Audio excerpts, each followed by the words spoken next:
if you want to check your return bills report, you have to click on report, sales report, and in the last you can find return bills.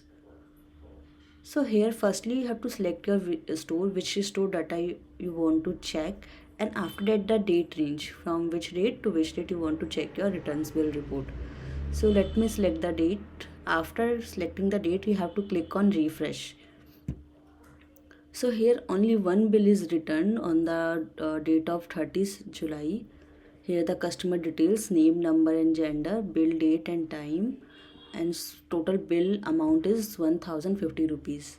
And after that you can find how customer paid this amount by 500 cash and by Paytm 550.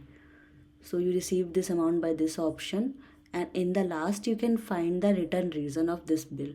So this bill is returned because of the wrong reason, and the refund type is as a cash, and the return date is same on the date.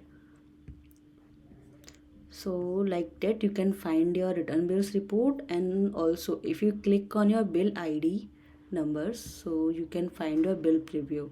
So bill preview can find the bill date and time, customer details and services details, then total amount, and in the last you can find refund of amount 1050 issued through cash. So you can find your return bill reports, bill preview also. Now if you want to export this data into Excel, so you can simply click on the export to Excel, and your data will be downloaded in the Excel and save in your system.